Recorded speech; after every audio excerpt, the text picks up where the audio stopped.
By the summer of 1944, the map of military operations in World War II had dramatically changed. The Red Army, having overcome the most difficult period of defense, was now inexorably advancing westward, liberating Soviet territories. On the Pacific Front, the Americans were methodically reclaiming island after island from the Japanese. But in Western Europe, Nazi Germany still maintained control over vast territories. Stalin had repeatedly urged the Allies to open a second front to share the burden of the war. Roosevelt and Churchill understood that further delay threatened not only to prolong the war, but also to strengthen Soviet influence in post-war Europe. Operation Overlord was to become the largest amphibious operation in history. At the head of this grandiose undertaking stood General Dwight Eisenhower, a calm and judicious strategist. British forces were led by the ambitious Bernard Montgomery. On the opposite side was the legendary Erwin Rommel, the Desert Fox, whom Hitler had tasked with creating the impregnable Atlantic Wall. The fate of the war now depended on these men, and the millions of soldiers ready to cross the English Channel into the unknown. The idea of landing in Europe across the English Channel emerged long before 1944. Already at the Casablanca Conference in January 1943, the Allies decided on the necessity of such an operation. But from conception to implementation, there was a long journey of meticulous preparation and planning. General Dwight D. Eisenhower was appointed Supreme Commander of the Allied Expeditionary Forces, a man whose diplomatic skills proved no less important than his military talent. He was tasked with coordinating the actions of multinational forces, smoothing over contradictions between American and British generals, and making decisions upon which the lives of hundreds of thousands of soldiers depended. Direct command of ground operations was entrusted to British General Bernard Montgomery, an ambitious, self-confident, but undoubtedly talented strategist. It was Montgomery who insisted on expanding the original plan, increasing the number of landing beaches from 3 to 5, and significantly strengthening the first wave of assault troops. The key question was, where exactly to land? The Pas-de-Calais Strait seemed the logical choice, the shortest distance from the shores of England, a direct route to the Ruhr, Germany's industrial heartland. The Germans also thought so, concentrating their main forces there. But Montgomery proposed an unconventional solution: the Normandy coast. Further, more difficult but less defended. This choice became the first step towards success. Preparation for the operation required unprecedented efforts. Millions of soldiers, thousands of units of equipment, ships, and aircraft were concentrated in England. Unique technical solutions were developed for a successful landing. Floating tanks, special landing craft, mulberry, artificial harbors, and underwater pipelines for fuel supply. Special attention was paid to reconnaissance. Thousands of aerial photographs of the coast were analyzed by specialists. The French resistance provided valuable information about German fortifications. British commandos carried out secret raids on the beaches of Normandy, collecting sand samples to determine vehicle passability. The dress rehearsal for the operation turned into a tragedy. In April 1944, during Exercise Tiger off the coast of Devon, German torpedo boats attacked landing craft, destroying several vessels. 740 American soldiers died, more than later on Utah Beach on D-Day. While the Allies meticulously planned the invasion, the Germans prepared for defense. The Atlantic Wall, a grandiose system of fortifications stretching from Norway to the Spanish border, was supposed to be an insurmountable obstacle to any invasion from the sea. 5,000 bunkers, artillery batteries, minefields, anti-tank barriers. All this created the impression of an impregnable fortress. However, behind this impressive facade lay serious problems. Field Marshal Erwin Rommel, appointed inspector of the Atlantic Wall in January 1944, was shocked by the actual state of the defenses. "It's not a wall but a stage prop," he declared after his first inspection of the fortifications. Rommel, nicknamed Desert Fox for his brilliant tactical maneuvers in North Africa, immediately set about strengthening the defensive structures. Under his orders, massive anti-tank barriers, known as Czech hedgehogs, were installed on the beaches. Coastal waters and beaches were strewn with mines. In just 5 months under Rommel's leadership, 4 million anti-personnel and anti-tank mines were laid. Simultaneously, a strategic dispute flared up within the German command. Rommel insisted on concentrating the main forces directly on the coast to repel the Allied invasion in the first hours. "The first 24 hours will be decisive," he asserted. "It will be the longest day." A contrasting position was held by Field Marshal Gerd von Rundstedt, Commander-in-Chief West. Drawing on the experience of World War I, he proposed creating an echeloned defense, keeping tank divisions deep in the territory for a powerful counterattack after the main direction of the enemy's offensive was identified. Hitler, as usual, made a half-hearted decision. Some tank divisions were placed near the coast, but the main armored forces remained in reserve. Moreover, Hitler personally controlled their deployment. Without his direct order, the tank divisions could not be committed to battle. Another fatal mistake by the German command was the conviction that the main Allied strike would fall on the Calais area, the narrowest part of the English Channel. The most powerful concentration of German troops was gathered here, while the coast of Normandy was defended by less combat-ready divisions. Furthermore, many German units consisted of Eastern volunteers, former Soviet prisoners of war who agreed to serve in the Wehrmacht to avoid death camps. Their morale and reliability raised serious doubts. Other units were staffed by elderly reservists or recovering wounded from the Eastern Front. The success of Operation Overlord depended not only on the military might of the Allies, but also on their ability to deceive the enemy. Operation Bodyguard became perhaps the most extensive disinformation campaign in the history of warfare. Its main goal was to convince the German command that the main blow would be struck anywhere but Normandy. A central element of this cunning combination was the creation of a fictitious 1st U.S. Army Group under the command of General George Patton, the most aggressive and fearsome American general for the Germans. In Kent, opposite Pas-de-Calais, a huge camp appeared with thousands of inflatable tanks, trucks, and artillery pieces. Wooden aircraft lined up on fake airfields. Above this phantom army, real planes circled day and night, creating radio interference so that German intelligence could not discern the deception. But the real triumph of Operation Bodyguard was the use of double agents. British counterintelligence MI5 managed to turn almost all German spies in Great Britain. The most valuable among them was an agent codenamed Garbo, the Spaniard Juan Pujol Garcia. He created an entire network of fictitious informants and methodically supplied the Abwehr with plausible but false information about preparations for an invasion in the Calais area. The airwaves were filled with fake messages. Non-existent units requested supplies, reported movements, and conducted exercises. British intelligence even published advertisements in newspapers seeking Norwegian and Danish translators, hinting at a possible invasion of Scandinavia. Hitler and his generals fell for this trick.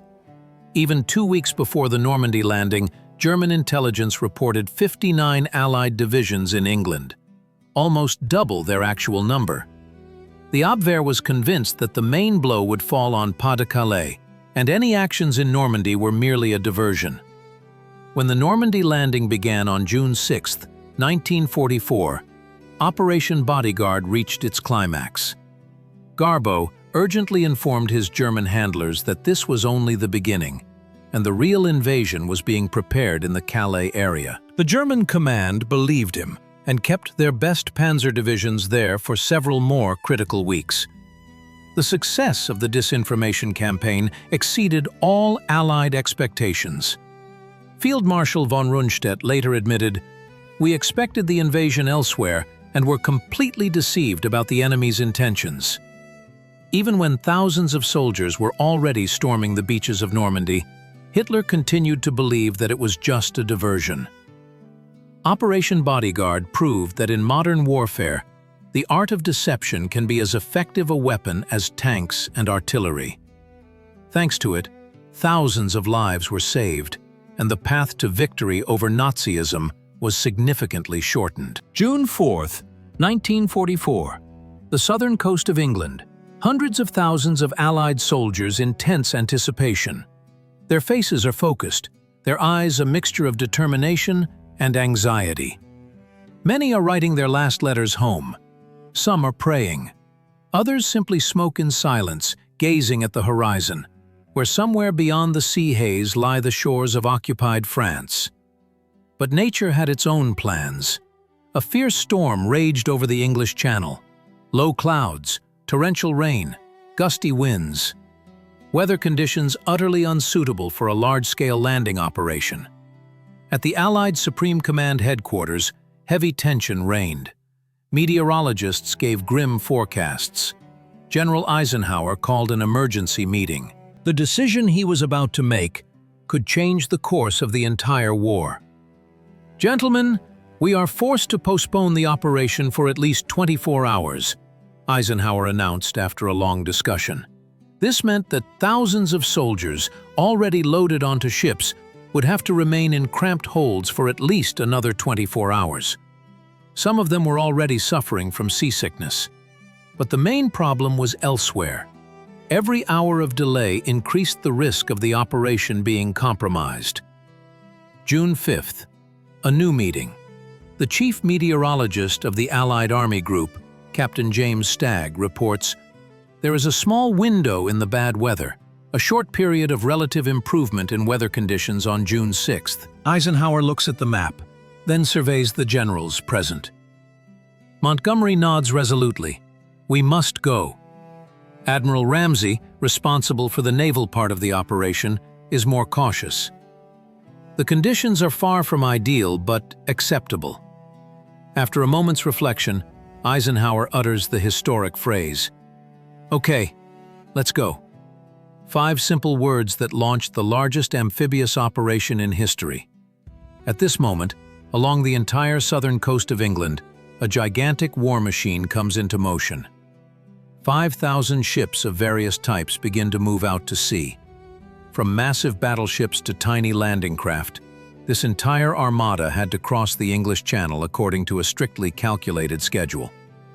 Eisenhower understood the cost his decision could incur. In case of the operation's failure, he even wrote a short address in which he took full responsibility. "Our landings in the Cherbourg-Le Havre area have failed to gain a foothold, and I have withdrawn the troops. My decision to attack at this time and in this place was based on the best available information. The troops, the Navy, and the Air Force did all that bravery and devotion to duty could do. If there is any blame or fault in this attempt, it is mine alone." Fortunately, this text was not destined to be needed. On the evening of June 5th, Eisenhower visited the paratroopers of the 101st Airborne Division before their takeoff. The soldiers, their faces smeared with camouflage paint, surrounded their commander. "What do you think will be the most difficult part of the upcoming operation?" one of them asked. Eisenhower smiled. "Getting ashore and staying alive." That night, every Allied soldier received a printed address from the Supreme Commander. "You are about to embark upon the Great Crusade. The eyes of the world are upon you. The hopes and prayers of liberty-loving people everywhere march with you. We will accept nothing less than full victory. Good luck, and let us beseech the blessing of Almighty God upon this great and noble undertaking." June 6, 1944. The first rays of the sun barely pierced through the clouds over the coast of Normandy. At 5:30 in the morning, German radars detected a massive concentration of ships. A few minutes later, coastal batteries received orders to open fire. Operation Overlord had begun. 5 beaches, 5 code names: Utah, Omaha, Gold, Juno, and Sword. Each with its own history, each with its own blood. On the eastern flank, British units began landing on Sword Beach. Special amphibious Sherman DD tanks overcame the waves, supporting the infantry. German defenses offered fierce resistance. But by noon, the British had advanced 3 kilometers inland. Canadian troops stormed Juno Beach. A delay in the landing meant that the waves flooded the German anti-tank obstacles, making them invisible. Several landing craft were blown up, but the main forces reached the shore. By evening, the Canadians had advanced further than anyone else, 9 kilometers into French territory. On Gold Beach, the British encountered well-fortified German positions. However, thanks to powerful artillery support from the sea and effective actions by sappers, clearing paths through minefields, by the end of the day, they had captured the important coastal town of Arromanches. A completely different scene unfolded on Omaha Beach. Here, American forces entered a true hell. High cliffs provided the Germans with an excellent view. The first wave of landing craft was virtually annihilated by a hail of fire. The sea turned red with blood. Landing craft burned. Soldiers drowned under the weight of their equipment. "We're sinking! God, we're all sinking!" cried one soldier as their landing craft sank 100 meters from shore. Those who made it to the beach were met with hurricane-force fire from bunkers. Colonel George Taylor, seeing the confusion of his men, uttered a phrase that became legendary. "There are only 2 kinds of people on this beach, the dead and those who are about to die. So let's get off this beach." Gradually, small groups of American Rangers began to break through the German positions.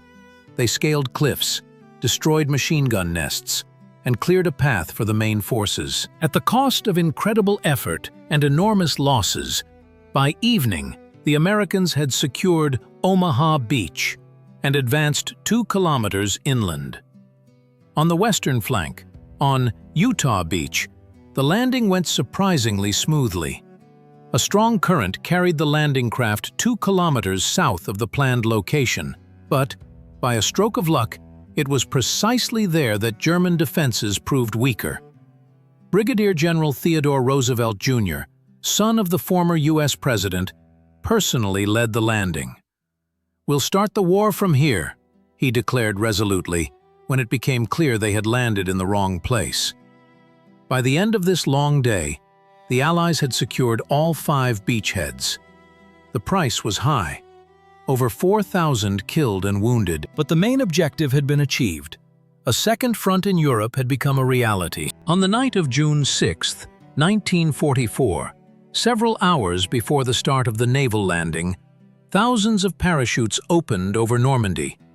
In pitch darkness, through clouds and under enemy fire, American and British airborne divisions began Operations Chicago and Detroit, a critically important part of Operation Overlord. The 101st and 82nd American Airborne Divisions were to seize the exits from Utah Beach and secure a safe corridor for the troops advancing from the sea.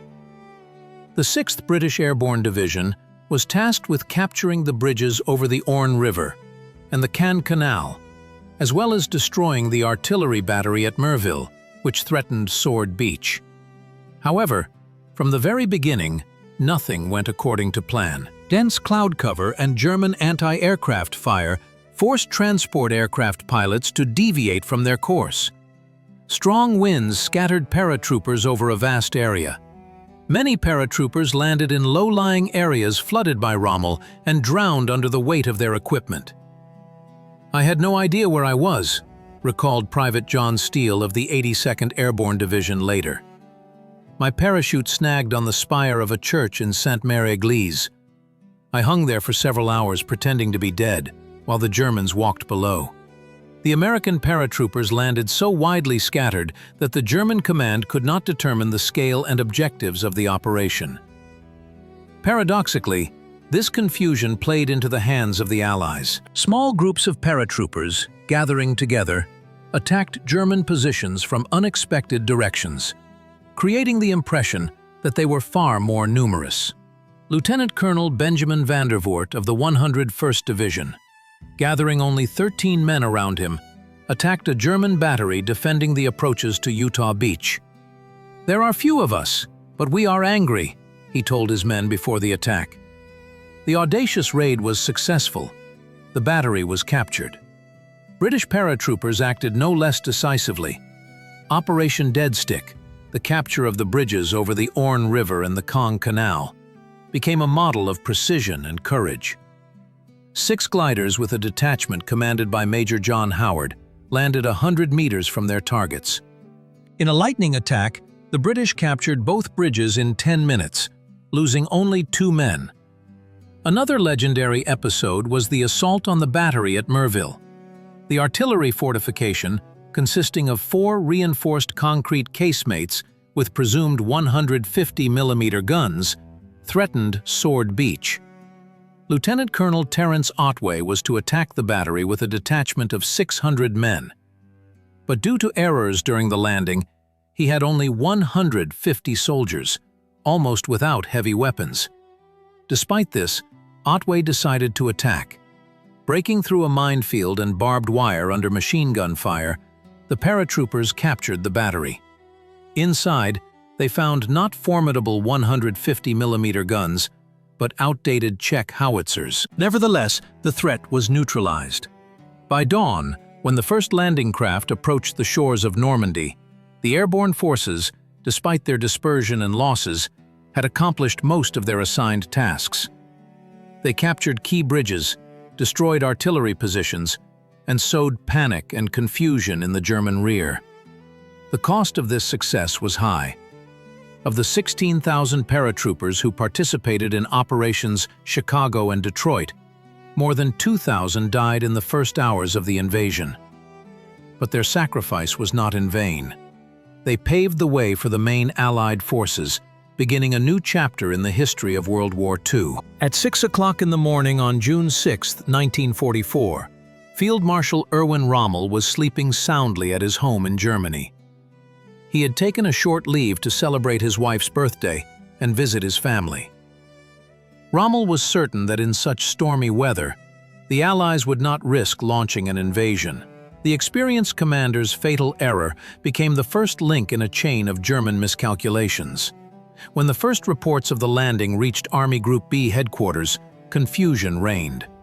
General Speidel, the chief of staff, dared not wake the Führer, who, as was his custom, had only gone to bed in the early hours of the morning. Precious hours slipped away. "This is not a real invasion, but a diversionary maneuver," declared Field Marshal von Rundstedt when he was informed of the Normandy landing. This fatal assessment, reinforced by the success of the Allied disinformation operation, led to a fatal delay. When Hitler was finally awakened around 10 o'clock in the morning, the Allies had already firmly established themselves on the beachheads. The Führer, however, shared the opinion of his generals. The real invasion will be in Pas de Calais. This is just a diversionary maneuver. He categorically forbade moving tank divisions from the Calais area to Normandy without his personal permission. Only 2 tank divisions, the 21st and the 12th SS, were close enough to the landing site to intervene on the first day of the operation. But the commander of the 21st Panzer Division, General Feuchtinger, did not receive clear orders until noon. By the time his units finally moved towards the coast, it was already too late. Rommel, rushing back to the front, desperately telegraphed, "Everything depends on the successful repulsion of the invasion in the first 24 hours." But his warnings went unanswered. Critical hours were irretrievably lost. That same evening, a meeting was held in Berchtesgaden, attended by Göring. The Reichsmarshal of the Air Force confidently declared that the Luftwaffe would stop the invasion. The reality was different. Allied air power dominated the skies over Normandy. Of the 200 German aircraft that took to the air on June 6th, 127 were shot down. By the end of the first day of the invasion, the German command still did not realize the scale of the catastrophe. Hitler stubbornly kept the main tank forces in the Calais area, awaiting the real invasion. When the truth became evident, it was too late. The Allies had established a beachhead that could no longer be eliminated. After landing in Normandy, the Allies faced a monumental task: transforming scattered beachheads into a unified front. The first week of Operation Overlord became a critical period, determining the fate of the entire invasion. Success depended not only on combat operations, but also on the ability to establish an uninterrupted supply chain for all necessary provisions. By June 7, 1944, over 100,000 Allied soldiers had landed on the Normandy coast. However, these forces were divided into 5 separate beachheads, with German-controlled areas remaining between them. The primary objective became connecting these islands. British and Canadian forces quickly linked the Gold, Juno, and Sword beachheads, creating a single control zone stretching approximately 20 kilometers along the coast. It took Americans longer to connect the Utah and Omaha beachheads. The capture of the port city of Carentan on June 11th played a key role in this. Simultaneously with the expansion of the beachheads, a unique logistical system was being established. Allied engineering units began constructing artificial mulberry harbors, a brilliant invention of British engineers. Huge concrete caissons, towed across the English Channel, were sunk off the coast of Normandy, creating breakwaters. Floating piers were attached to them, allowing equipment and cargo to move. 2 such ports, Mulberry A near the American beachhead and Mulberry B near the British, allowed for the unloading of up to 7,000 tons of supplies daily. Unfortunately, a powerful storm that erupted on June 19th completely destroyed the American Mulberry and severely damaged the British one. An equally important engineering achievement was the Pluto, pipeline under the ocean, underwater pipeline, laid across the bottom of the English Channel. Hundreds of thousands of liters of fuel for Allied equipment were pumped through it daily. While engineers were setting up supplies, infantry and tank units fought heavy battles for key settlements. The Germans offered particularly fierce resistance in the area of the city of Caen, a strategically important transportation hub. Field Marshal Rommel, who had returned to the front, concentrated his best panzer divisions here, including the elite SS Hitlerjugend division. The battles for the cities of Bayeux, Carentan, Saint-Lô, and Caen turned into a real meat grinder. The Germans desperately clung to every house, every street. The hedgerows, thick shrub thickets on earthen embankments that divided the fields of Normandy, posed a particular difficulty for the advancing troops. They turned every field into a natural fortress. By the end of the first week of the operation, the Allies controlled an area up to 20 kilometers deep and approximately 80 kilometers long along the coast. Over 320,000 soldiers, 50,000 units of equipment, and 100,000 tons of supplies had been delivered to the beachhead. Despite all the difficulties, the main goal was achieved. A second front in Europe became a reality, and with each passing day, Allied forces only grew. New challenges awaited them ahead: the breakout from Normandy and the liberation of France. The city of Caen, the heart of Normandy, a major transport hub with roads fanning out in all directions, became the arena for one of the most dramatic battles of Operation Overlord. It was here that the epic confrontation unfolded between 2 outstanding commanders, British Field Marshal Bernard Montgomery and German Field Marshal Erwin Rommel. According to Montgomery's initial plan, Caen was to be captured on D-Day itself, June 6th. However, reality intervened. The German 21st Panzer Division and the fanatically motivated SS Hitler Youth Division, staffed by 17- and 18-year-old graduates of Nazi schools, turned the city into an impregnable fortress. Rommel, keenly aware of Caen's strategic importance, concentrated his best tank units there. "If we lose Caen, we lose Normandy," he told his officers. German tanks and artillery were masterfully positioned among the picturesque Norman hills, turning every meter of British advance into a bloodbath. Montgomery, faced with fierce resistance, changed his strategy. He later claimed that from the outset, he had planned to use British forces as a decoy to tie down the main German armored forces on the eastern flank. thereby facilitating the American breakthrough in the West. Many historians, however, consider this a post-facto rationalization of a failure. On June 8th, the British launched their first attempt to storm Caen, Operation Perch.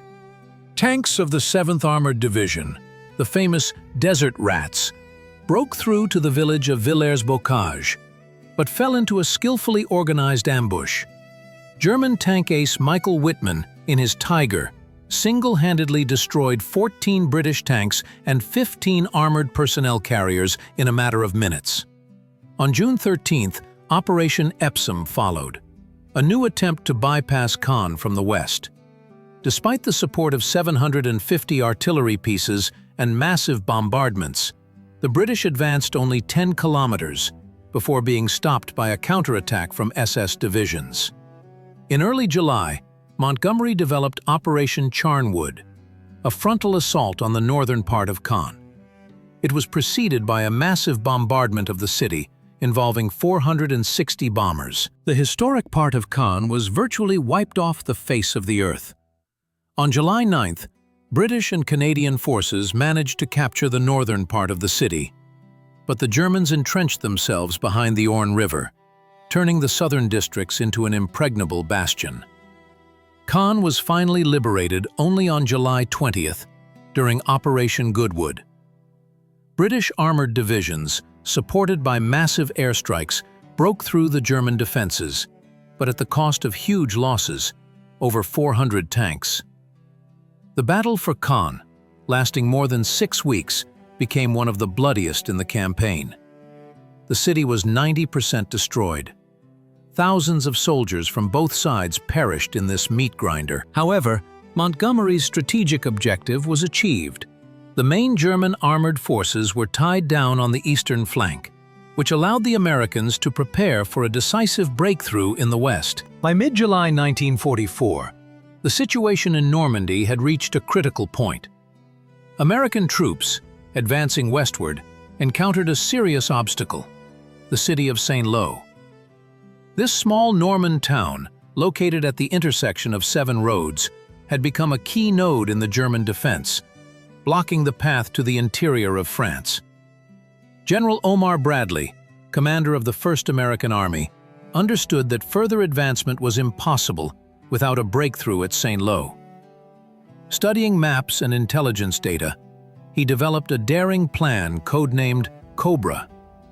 Instead of gradually pushing through the German defenses, Bradley proposed a concentrated strike on a narrow sector of the front with massive air support. "We must tear through the front line like lightning tears through the sky," Bradley explained to his subordinates. The plan envisioned the bombing of a narrow strip of land, 3 kilometers wide and 6 kilometers long, south of Saint-Lô. Through this corridor, American tank divisions were then to break through. The Germans, exhausted by continuous fighting, reinforced their positions. Field Marshal Gunther von Kluge, who replaced the wounded Rommel, transferred additional units to the Saint-Lô area. "Every meter must be held at all costs," his order read. German soldiers dug in, turning every hedgerow into a fortress. On July 24, 1944, at 8 in the morning, the first American bombers appeared over Saint-Lô. More than 1,500 flying fortresses and liberators began methodically dropping bombs on German positions. They were followed by medium bombers and attack aircraft. In total, about 3,000 aircraft participated in the operation. The earth trembled from the explosions. Clouds of dust and smoke rose to a height of 4 kilometers. German soldiers caught in the epicenter of the bombing experienced a real shock. "It was the end of the world," one survivor later recalled. "The earth turned into a boiling cauldron, and the air became solid with shrapnel." However, there were tragic errors. Due to poor visibility, several groups of bombers dropped their deadly cargo on American positions. More than 100 American soldiers died from friendly fire. Among them, General Leslie McNair, one of the highest-ranking officers in the U.S. Army. Despite this tragedy, the operation continued. On July 25th, after a second bombing, The tanks of General Collins' 7th Corps moved through the breach made by the Air Force. The first hours of the offensive were difficult. The Germans, recovering from the shock, put up fierce resistance. But by the evening of July 26th, it became clear that the enemy's defense was broken. General Collins' tank divisions, nicknamed Lightning Joe, rushed southward. They were followed by motorized infantry and artillery. The breach in the German defense widened with each passing hour. On July 28th, the Americans liberated Coutances, and on the 30th, Avranches, opening the way to Brittany and southern France. The German front in Normandy began to crumble. General George Patton, who had just taken command of the newly formed Third Army, was ordered to exploit the success. His tank divisions, like a stream of steel, rushed into the created breakthrough. By early August 1944, the campaign in Normandy reached a critical juncture.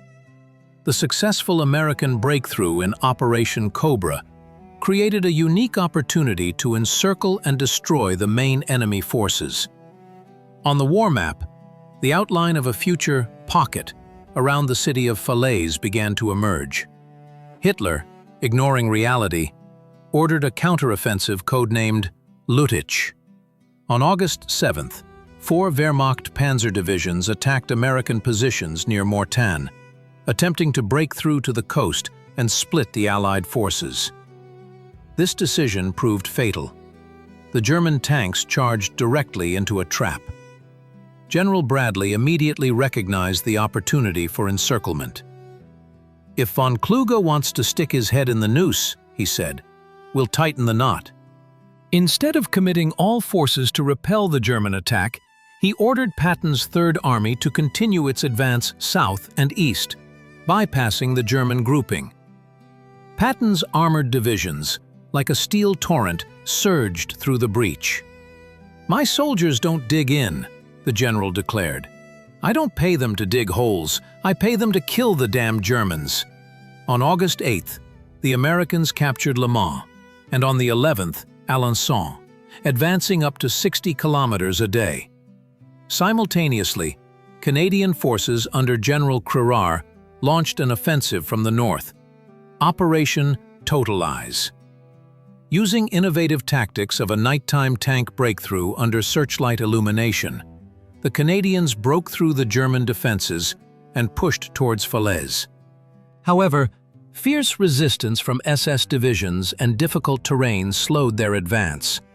On August 14th, Bradley and Montgomery agreed on the final plan for encirclement. American troops were to turn north and capture Argentan, while the Canadians continued their advance on Falaise.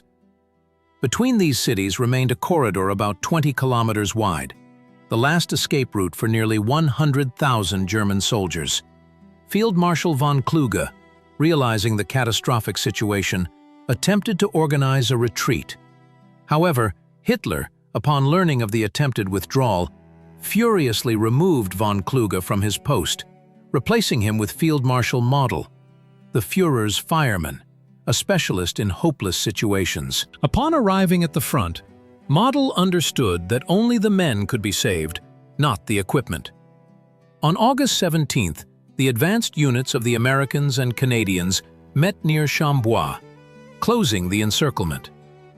Inside the Falaise pocket were the remnants of 5 panzer and 14 infantry divisions of the Wehrmacht. A desperate struggle for survival began. German soldiers, huddled in columns, tried to break through the narrowing corridor. Allied aircraft continuously bombed concentrations of equipment. Artillery methodically shelled every square meter of the pocket. "It wasn't a battle, it was a slaughter," an American artilleryman later recalled.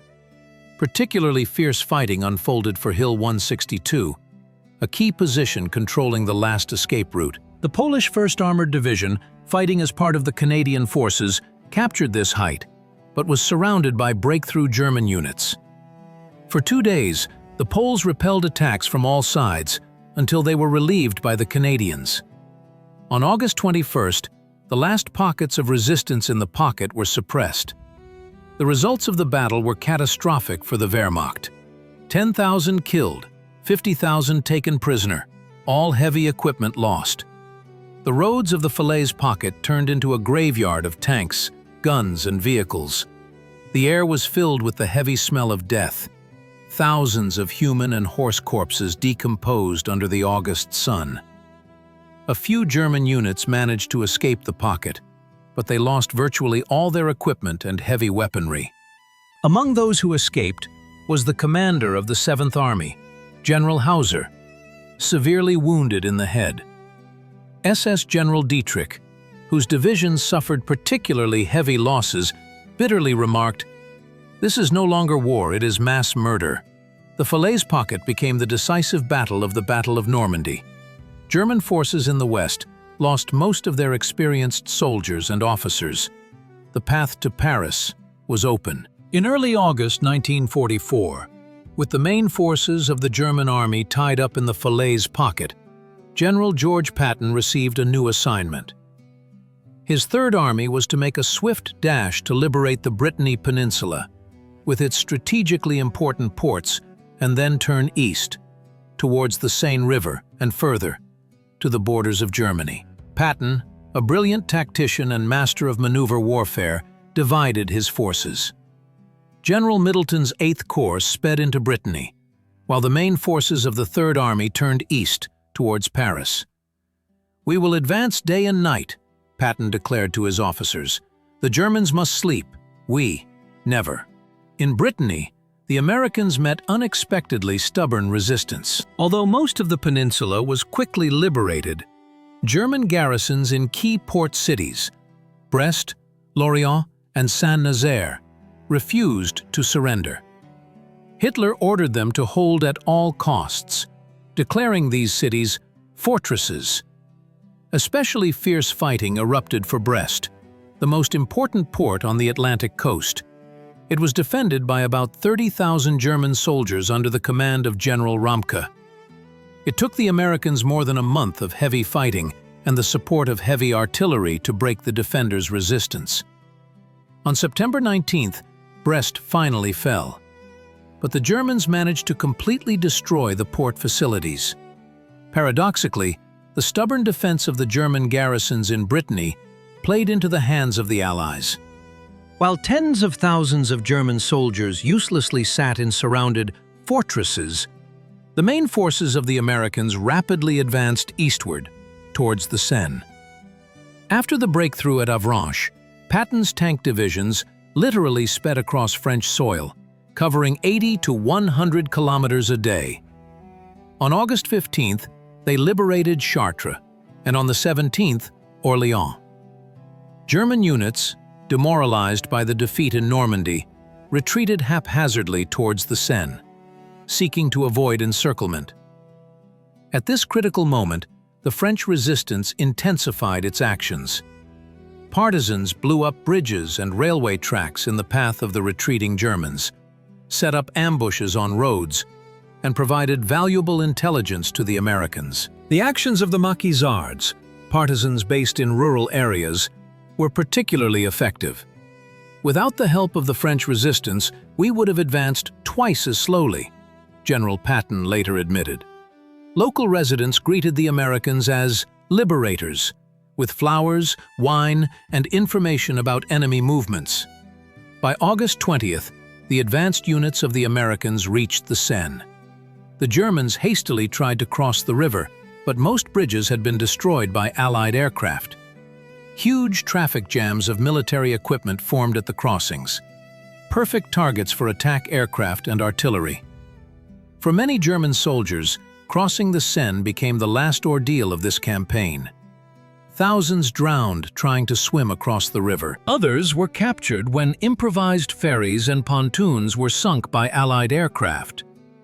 By the end of August, almost all of northern France west of the Seine had been liberated. German Army Group B lost more than 200,000 men killed, wounded, and captured. Even more importantly, morale was lost. German soldiers, until recently considered the elite of the Wehrmacht, now thought only of survival. Ahead, the Allies awaited the main prize, Paris, the heart of France. a symbol of its greatness and suffering under Nazi occupation. The liberation of the French capital was to be the culmination of the Normandy campaign and the beginning of a new phase of the war in Western Europe. On August 25, 1944, thousands of people poured into the streets of Paris. They laughed, cried, embraced soldiers in unfamiliar uniforms, and chanted, "Paris is free." But the path to this triumph was complex and dramatic, combining military necessity with delicate political maneuvering. Initially, Allied command did not plan for the immediate liberation of the French capital. General Eisenhower preferred to bypass the city, focusing on pursuing retreating German troops. Paris required enormous resources to supply its civilian population, and every day of delay allowed the enemy to strengthen its positions on new fronts. However, events unfolded according to their own logic. On August 19th, an uprising broke out in Paris. The French resistance, emboldened by the Allies' approach, attacked German patrols and seized key administrative buildings. The police prefecture, city hall, and ministries fell under the control of the rebels. The situation for Parisians became critical. The commander of the German garrison, General Dietrich von Choltitz, received the infamous order from Hitler. Paris must not fall into enemy hands except as a field of ruins. The Führer demanded that all bridges over the Seine be blown up, historical monuments destroyed, and the beautiful city turned into rubble. Meanwhile, General Charles de Gaulle, leader of Fighting France, exerted strong pressure on Eisenhower. "If the Allies do not liberate Paris, the Communists will," he warned, hinting at the growing influence of left-wing forces within the resistance. The political argument proved no less weighty than the military one. On August 22nd, Eisenhower made a historic decision. General Leclerc's French 2nd Armored Division received orders to advance on Paris. This was a masterful political move. The French capital was to be liberated primarily by the French themselves. Leclerc's division had an astonishing history. Formed in Africa from soldiers who refused to accept France's capitulation, it had traveled an epic path from Chad to Normandy.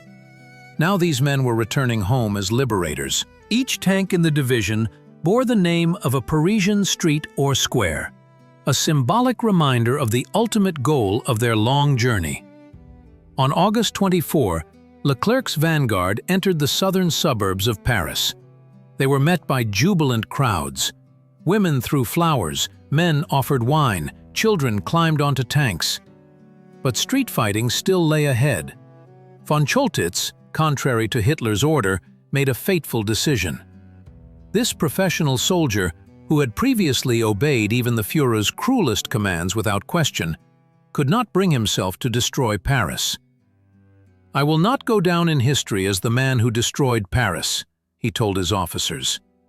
On the morning of August 25, von Choltitz officially capitulated at the Hotel Meurice on Rue de Rivoli. A few hours later, General Leclerc and representatives of the resistance signed the act of surrender of the German garrison. The document began with the words, "We, the undersigned, on behalf of the French forces of the interior and the French army," emphasizing the key role of the French themselves in the liberation of their capital. That same evening, General de Gaulle triumphantly entered Paris. Before a huge crowd at City Hall, he delivered his famous speech. "Paris, Paris outraged, Paris broken, Paris martyred, but Paris liberated. Liberated by itself, liberated by its people with the help of the armies of France, with the support and help of all France, of that France that fights, of that only France, the true France, the eternal France." The liberation of Paris became not just a military victory, but also a powerful symbol of France's rebirth as a great power. The preservation of the city's architectural treasures is an invaluable gift to humanity, and the courage of General von Choltitz, who refused to carry out a criminal order, reminds us that even in the darkest times, humanity can triumph over fanaticism. The conclusion of the Battle of Normandy at the end of August 1944 marked a turning point in World War II. Operation Overlord, conceived as a daring cross-channel landing, evolved into a full-scale battle that altered the course of the entire conflict. It is time to assess the results of this grand military campaign and understand its true significance. The statistics of the battle are impressive in their scale. Over 80 days of fighting, the Allies lost about 200,000 men killed, wounded, and missing. American casualties amounted to approximately 125,000, British and Canadian, 75,000. German losses were even heavier, about 400,000 soldiers, including 200,000 prisoners. The Wehrmacht lost almost all its equipment, over 2,000 tanks and self-propelled guns, 8,000 other vehicles. The strategic decisions of the command on both sides determined the outcome of the campaign. Eisenhower and Montgomery, despite disagreements on tactical issues, managed to create an effective command system for multinational forces. Their main achievement was flexibility in responding to a changing situation. When the initial plan for a rapid capture of Caen failed, they adapted their strategy, concentrating efforts on the western flank. The German command, on the contrary, was constrained by a rigid decision-making system. Hitler, located in his headquarters hundreds of kilometers from the front, insisted on personal control over every tactical step. The fatal delay in the transfer of tank divisions in the first hours of the landing, the stubborn waiting for a real invasion in the Calais area, the prohibition of a timely retreat from the Falaise pocket. All these decisions led to catastrophic consequences. The opening of the Second Front fundamentally changed the strategic situation in Europe. Germany found itself caught in a vice between the Red Army advancing from the east and the Allied forces in the west. The resources of the Third Reich, already exhausted by 4 years of war, were now distributed between two fronts, making Germany's defeat inevitable. For the Soviet Union, the opening of the Second Front meant a long-awaited relief. Although the main forces of the Wehrmacht were still fighting on the Eastern Front, the Germans were forced to transfer significant reserves, aviation, tanks, artillery, to the west. This allowed the Red Army to accelerate its advance, liberating Eastern European countries. The Battle of Normandy was a triumph of military planning and logistics. The transfer of millions of soldiers, hundreds of thousands of units of equipment, and millions of tons of supplies across the English Channel represented an unprecedented operation. Innovative solutions, the Mulberry artificial harbors, the Pluto underwater pipelines, specialized engineering tanks, demonstrated the technical superiority of the Allies. The liberation of Paris became the emotional culmination of the entire campaign. For the French, it was not just a military event, but a moment of national revival. The French capital, spared destruction thanks to the courage of General von Holtitz and the determination of General Leclerc, became a symbol of a resurgent, free Europe. The Normandy operation also demonstrated a new reality of war, the decisive role of air superiority. Allied aviation, dominating the skies, paralyzed German communications, destroyed reserves, and provided intelligence. The bombardments before Operation Cobra showed how strategic air power could directly influence the course of ground battles. The Battle of Normandy marked the beginning of the final stage of the war in Europe. After it, the war turned into a relentless advance of the Allies towards Germany's borders. The Wehrmacht, having lost its best divisions in Normandy, could no longer organize effective defenses on the Western Front. 8 months after the Normandy landings, the war in Europe ended with Germany's unconditional surrender.